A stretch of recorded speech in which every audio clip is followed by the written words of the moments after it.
Good morning and welcome to your Farm and Home Show. My name is Joanna Coles, and this morning we're celebrating FFA week all week long. And we have a returning visitor with us today. We have Bethany Schalk.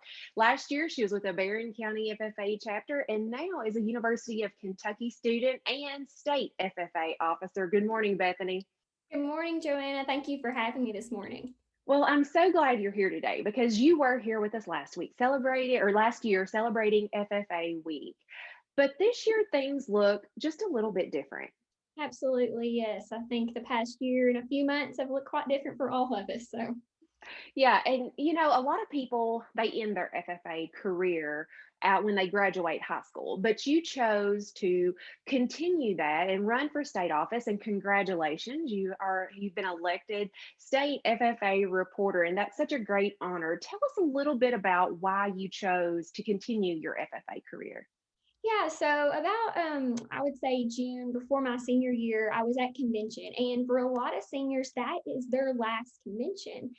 And I was sitting there and I had won several awards. I had been fortunate to celebrate my accomplishments from that year. And I got to thinking about how this could be it.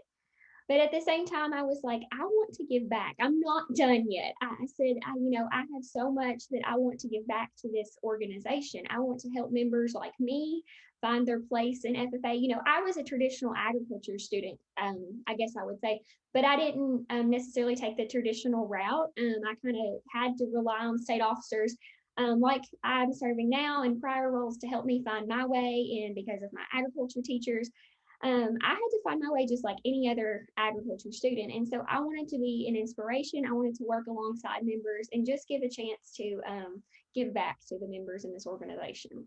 It's a huge responsibility being a state FFA officer because not only are you juggling school, I mean, you are right now at the University of Kentucky, you're majoring in agriculture education and double minoring in ag, econ, and animal science, which I'm sure it is quite a workload. But you're also traveling state, doing virtual workshops. I mean, that's kind of a lot to juggle.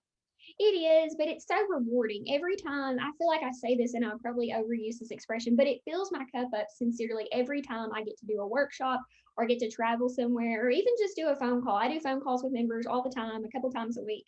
And it is so rewarding to me because it reminds me, like in those times where it's 9 o'clock and I need to be doing homework, but I'm on a workshop, it reminds me of why I do what I do and how much I love doing what I do.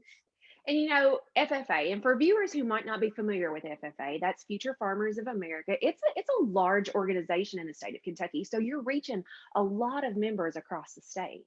Yeah, we have over 14,000 FFA members and agriculture education students in our association. Yeah, and that's huge. And I think it's really cool because this year you've had to do things different.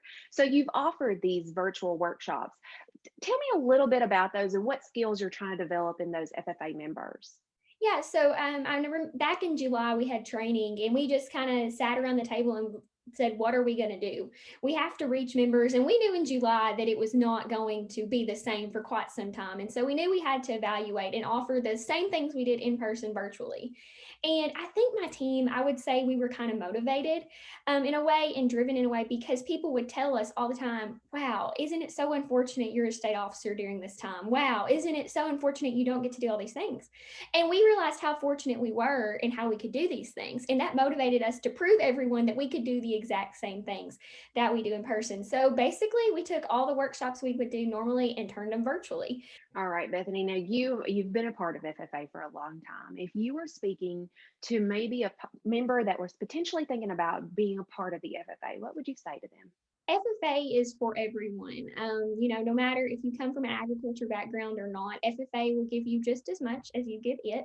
The opportunities to meet people from all, I say, economic sectors across the United States is truly incredible. FFA just works on those skills you're going to need no matter what you do.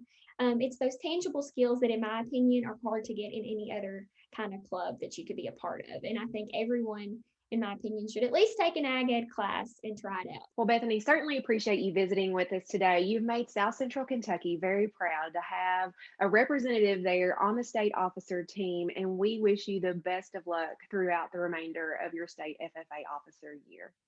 Thank you so much, Joanna. I appreciate being here with you this morning. All right, and if you have any questions about the FFA organization, make sure to contact your local extension office and we can get you in contact with a local FFA advisor. Thanks for watching and have a great day.